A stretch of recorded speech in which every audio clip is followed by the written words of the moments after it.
ಈಗಾಗಲೇ ತಮ್ಮೆಲ್ಲರಿಗೆ ಗೊತ್ತಿದ್ದ ಹಾಗೆ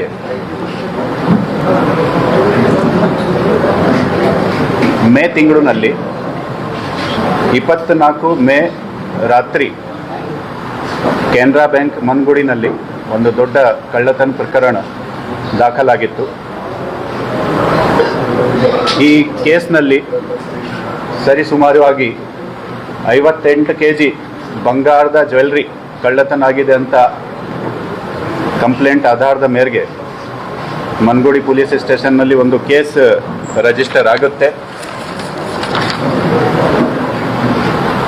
ಈಗಾಗಲೇ 25/6/2025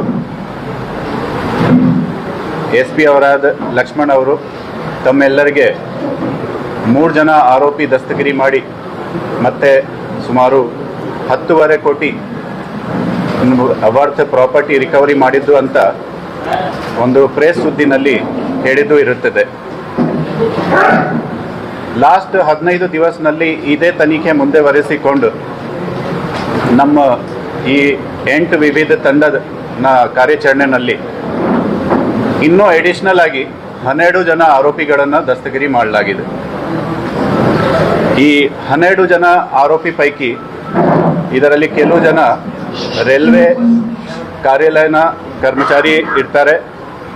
ಬಾಲರಾಜ್, ಬಾಬುರಾವ್ ಮತ್ತು ಸೋಲೋಮನ್ ಇವರು 3 ಜನ ರೈಲ್ವೆ ವಿಭಾಗದಲ್ಲಿ ಕರ್ಮಚಾರಿ ಇದ್ದಾರೆ. ಇವರು ತಮ್ಮ ಕಡೆಯಿಂದ ರೈಲ್ವೆ ವಿಭಾಗದ ಒಂದು ಟ್ರಕ್ನ ಸಹ ಈ ಕೃತ್ಯಕ್ಕೆ ಬಳಸ್ಕೊಳ್ಳಿಕ್ಕೆ ಸೌಲಭ್ಯ ಕೊಟ್ಟಿದ್ದಾರೆ. ಇನ್ನೊಂದು ಇದರಲ್ಲಿ 12 ಜನ ಪೈಕಿ ಇರಲ್ಲಿ ಮೊಹಮ್ಮದ್ ಆಸಿಫ್ ಅಂತ ಒಬ್ಬ ಈ ಬ್ಯಾಂಕ್ನ ಟ್ರೆಜರಿನ ಲಾಕ್ ಕೀನ ಡುಪ್ಲಿಕೇಶನ್ ಮಾಡಿಕೊಂಡು ಕೊಟ್ಟಿದ್ದೆ, ಅದು ಸಹ ಈ ದಸ್ತಗಿರಿ ಟೀಮ್ನಲ್ಲಿ ಶಾಮೀಲಾಗಿದೆ. ಸೊ ಟೋಟಲ್ ಈಗ 15 ಜನ ಅರೆಸ್ಟ್ ಆಗಿದ್ದಾರೆ.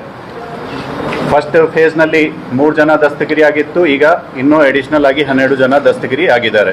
ವಿವರ ಈ ಪ್ರೆಸ್ ನೋಟ್ನಲ್ಲಿ ಕೋಲ್ಡ್ ಆಗಿದೆ.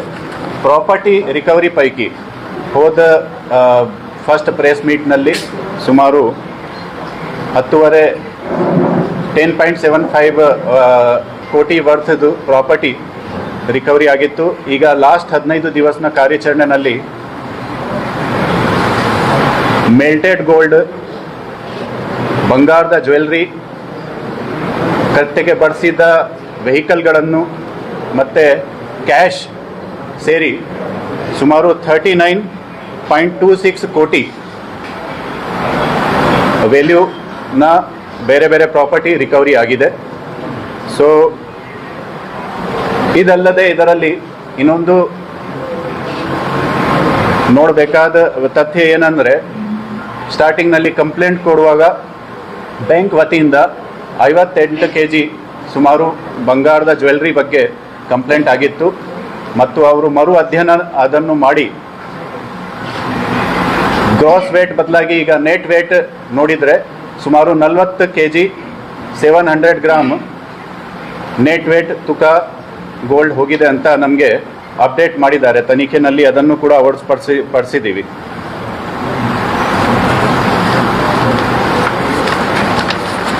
ಈ ಪ್ರಕರಣ ನಮಗೆ ಯಾಕೆ ಚಾಲೆಂಜ್ ಒಂದು ಆಗಿತ್ತು, ಯಾಕೆಂದರೆ ನಿಮಗೆ ಎಲ್ಲರದು ಗೊತ್ತಿದ್ರು ಮಾಹಿತಿ ಪ್ರಕಾರ ಇವರು ಫೆಬ್ರವರಿ ತಿಂಗಳಿಂದ ಕೀನ ಡುಪ್ಲಿಕೇಶನ್ ಮಾಡಿ ಲಾಸ್ಟ್ 4 ತಿಂಗಳಿಂದ ಇವರು ಪ್ರಯತ್ನ ಮಾಡಿಕೊಂಡು ಒಂದು ಪ್ಲಾನಿಂಗ್ ಮಾಡಿ ಅಚ್ಚುಕಟ್ಟಾಗಿ ಒಂದು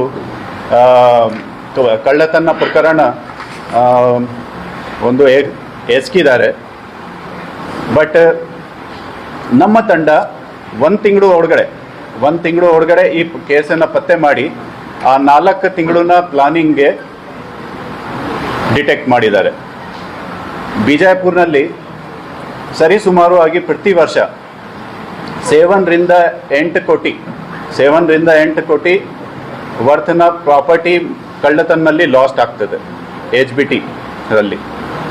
ಈ ಒಂದೇ ಪ್ರಕರಣದಲ್ಲಿ 53 ಕೋಟಿನ ಪ್ರಾಪರ್ಟಿ ಹೋಗಿದ ಮೇಲೆ ಈ ಕೇಸ್ಗೆ ನಾವು ಹೆಚ್ಚಿನ ಕಾಳಜಿ ವಹಿಸಿಕೊಂಡು SP ಅವರಾದ ಲಕ್ಷ್ಮಣ್ ನಿಂಬರ್ಗಿ ಅವರ ನೇತೃತ್ವದಲ್ಲಿ ಮತ್ತೆ he was ably supported by both additional SP Shankar Mariyad ಅವರು ಈ ತಿಂಗಳು ಎಂಡ್ನಲ್ಲಿ ರಿಟೈರ್ಡ್ ಆಗ್ತಾ ಇರೋದು.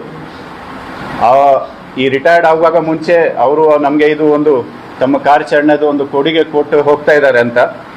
ಮತ್ತು ಇನ್ನೊಬ್ಬರು ಎಡಿಷನಲ್ SP ಆದ ರಾಮನ್ ಗೌಡ ಹಟ್ಟಿ ಅವರು, ಇವರ ಮಾರ್ಗದರ್ಶನದಲ್ಲಿ 8 ವಿವಿಧ ತಂಡ ರಚನೆ ಮಾಡಲಾಗಿತ್ತು. ಇದರಲ್ಲಿ ಮುಖ್ಯವಾಗಿ ನಮ್ಮ ಅಧಿಕಾರಿಗಳು DSPಗಳಾದ ಸುಲ್ಭಿ, ಸುನಿಲ್ ಕಾಂಬ್ಳೆ, ಬಲ್ಲದ ನಂದಗಾವಿ, CPI ರವಳಾದ ರಮೇಶ್ ಅವಜಿ, ಗುರುಶಾಂತ್ ಅಶೋಕ್ ಮತ್ತು PSI ಶ್ರೀಕಾಂತ್ ಅಶೋಕ್, ದೇವರಾಜ್, ಬಸವರಾಜ್, ರಾಕೇಶ್, ಸೋಮೇಶ್, ವಿನೋದ್ ದೊಡ್ಡಮನಿ, ವಿನೋದ್ ಪೂಜಾರಿ, ಶಿವಾನಂದ್ ಪಾಟೀಲ್, ಯತೀಶ್ ಮತ್ತು ಶ್ರೀಮತಿ ನಾಗರತ್ನ ಅವರು ಸೇರಿ ಸುಮಾರು 100 ಜನ ಸಿಬ್ಬಂದಿ ಹಗಲು ರಾತ್ರಿ ಕರ್ತವ್ಯ ಮಾಡಿ ಲಾಸ್ಟ್ 1.5 ತಿಂಗಳಿನಲ್ಲಿ ಬಿಜಾಪುರ್ನಲ್ಲಿ ಬೇರೆ ಯಾವುದೇ ಬಂದೋಬಸ್ತ್ ಇರಲಿ ಅದನ್ನು ನೋಡ್ತಾ ಅವ್ರ ಜೊತೆಗೆ ಈ ಕೇಸ್ ಸಹ ಪತ್ತೆ ಮಾಡಿ ಯಶಸ್ವಿಯಾಗಿದ್ದಾರೆ.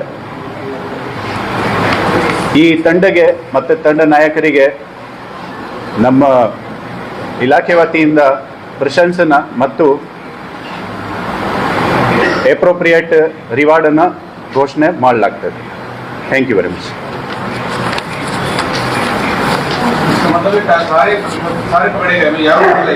ಈಗ ಇನ್ನೂ ಇದರಲ್ಲಿ 3 ರಿಂದ 4 ಸುಮಾರು ಜನ ಇನ್ನೂ ಅರೆಸ್ಟ್ ಆಗೋದು ಬಾಕಿ ಇರುತ್ತದೆ. ಪ್ರಾಪರ್ಟಿ ಬೆಲೆ ಅದನ್ನು ಕಂಪೇರ್ ಮಾಡಿದರೆ ಸುಮಾರು 85% ಪ್ರಾಪರ್ಟಿ ನಾವು ಇದರಲ್ಲಿ ಪತ್ತೆ ಮಾಡಿದ್ದೀವಿ. ಇನ್ನೂ 15% ಸುಮಾರು ರಿಕವರಿ ಮಾಡಲಿಕ್ಕೆ ನಾವು ತನಿಖೆ ಮುಂದೆ ಬರೆಸ್ತಾ ಇದ್ದೀವಿ. ಆದರೆ ಸರಿಸುಮಾರುವಾಗಿ ಕೇಸ್ನ ಮುಖ್ಯ ಆರೋಪಿಗಳು ಮತ್ತು major part of the property has been recovered.